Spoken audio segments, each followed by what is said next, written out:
எசேக்கியேல் 16:22.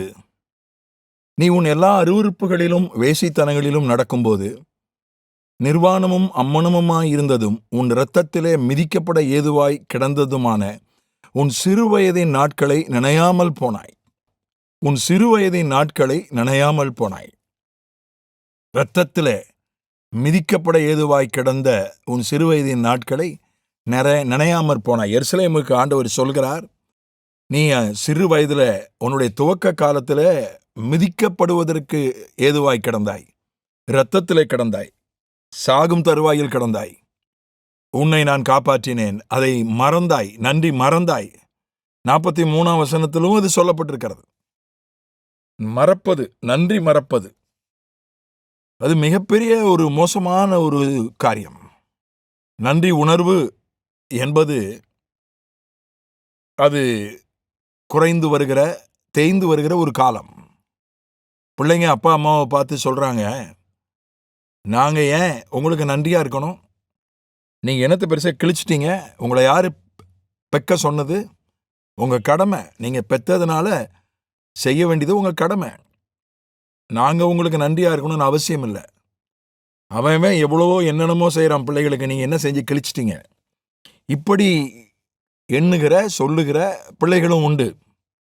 இன்னும் எவ்வளோ பேர் இந்த டைம்லி ஹெல்ப்னு சொல்லுவாங்க.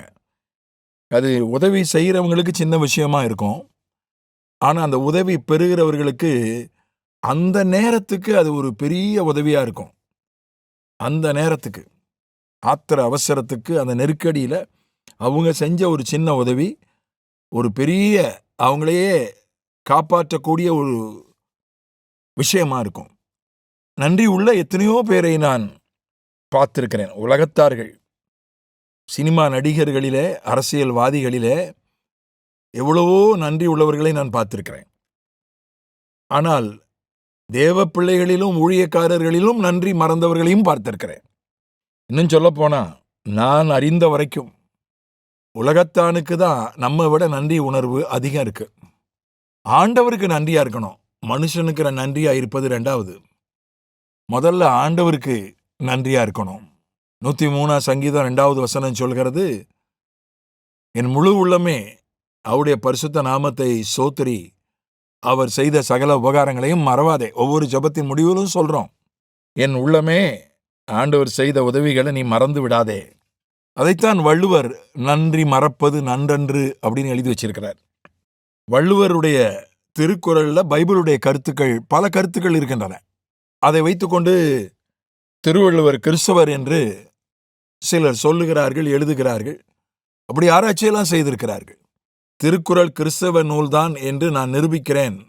அதை நிரூபிப்பதற்கு எனக்கு ஆராய்ச்சிக்கு பெரிய தொகை தேவை என்று பெரிய தொகையை ஒரு கத்தோலிக்க பிஷப்பிடமிருந்து வாங்கி அவரை ஏமாற்றிய ஒரு நிகழ்வும் பல வருஷங்களுக்கு முன்பதாக நடந்து இது வழக்கானது. சில நல்ல தமிழ் அறிஞர்கள், கிறிஸ்தவ தமிழ் அறிஞர்கள் திருக்குறள் கிறிஸ்தவ புஸ்தகம் என்று சொல்கிறார்கள். அதற்கு சில சொற்றொடர்களை, சான்றோர்னா சாட்சி உள்ளவர்கள், ஐந்தவித்தான் என்றால் 5 காயங்களை ஏற்றவர், இப்படியெல்லாம் சொல்லுகிறார்கள். ஆனால் நான் தமிழ் அறிஞ கூட கிடையாது. நான் தமிழ் ஆர்வலன், தமிழ் மாணவன். எனக்கு தெரிஞ்ச திருக்குறள், எனக்கு தெரிஞ்சு அவர் சொல்றாரு, இறந்தும் உயிர் வாழ்தல் வேண்டின் பறந்து கெடுக உலகியேற்றான் அப்படின்னு ஒரு திருக்குறள். அதாவது ஒரு மனிதன் பிச்சை எடுத்து சாப்பிடணும் அப்படின்ற நிலைமை ஒரு மனிதனுக்கு இருந்தா, அந்த மனிதனை அப்படி படைத்த கடவுள் அவர் சபிக்கப்பட வேண்டும் என்பது அந்த திருக்குறளுடைய கருத்து, அர்த்தம். அதான் தேவனையே அல்லது குறை சொல்வது அல்லது சபிப்பது அல்லது தூஷிப்பது என்பது அது பைபிளுடைய கருத்துக்கு மிக மிக முரணானது. அந்த மாதிரி புலால் உண்ணாமை, அசைவ உணவு சாப்பிடக்கூடாது என்று ஒரு 10 திருக்குறள் வைத்திருக்கிறார். பைபிள் நிச்சயமாக அதை பழைய ஏற்பாடும் சொல்லவில்லை, புதிய ஏற்பாடும் சொல்லவில்லை. கிறிஸ்தவத்திலேயே ஒரு பிரிவு ஜெனீசஸ் ஃபுட், ஆதியாகம உணவு என்று சொல்லிக்கொண்டு மரக்கறி மட்டும்தான் சாப்பிட வேண்டும், சைவம் மட்டும்தான் சாப்பிட வேண்டும் என்று சொல்லுகிறவர்கள் இருக்கிறார்கள். மிக குறைவாக இருக்கிறார்கள், ஒரு பிரிவினர் இருக்கிறார்கள். ஆனால் பைபிளில் அப்படி இல்லை. ஆதியாகமம் 9ஆம் அதிகாரத்தில் தான் ஆண்டவர் அசைவ உணவை நீ சாப்பிட வேண்டும் என்று கட்டளை கொடுக்கிறார். அது சாப்பிடுவதற்கு ஒரு அனுமதியை அல்லது ஒரு ஆலோசனையை கொடுக்கிறார். ஏன்னா ஜலப்பிரளயத்துக்கு பிறகு பூமியினுடைய எல்லா சீதோஷ்ணம் சூழ்நிலையெல்லாம் மாறினதினாலே அப்படி ஒரு ஆலோசனையை அனுமதியை கொடுக்கிறார். அதனால திருவள்ளுவரை நினைக்கக்கூடிய இந்த நாட்களில திருக்குறள், அதிலே அவர் பைபிளை படித்திருக்கலாம். தோமாவின் நாட்களில் அவர் வாழ்ந்தார் என்று சொல்கிறார்கள் சிலர்.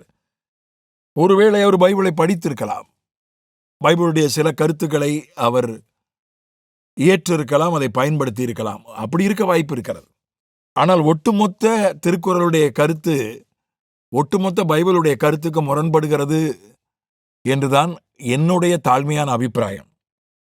அதனால திருக்குறள் கிறிஸ்துவ புஸ்தகம்னு சொல்லிதான் இயேசுநாதரை மகிமைப்படுத்தணும்னு அவசியம் இல்லை. திருவள்ளுவரை சொல்லிதான் பைபிளை முக்கியப்படுத்தணும், உறுதிப்படுத்தணும்னு அவசியம் இல்லை. இயேசுவை குறித்து சாட்சியிடுவதற்கு, பைபிளை குறித்து சாட்சியிடுவதற்கு கோடி கோடி ஆதாரங்கள் உண்டு. ஆகவே பைபிளும் திருக்குறளும் சொல்லுகிற விஷயம் நன்றி மறக்கக்கூடாது என்பதுதான்.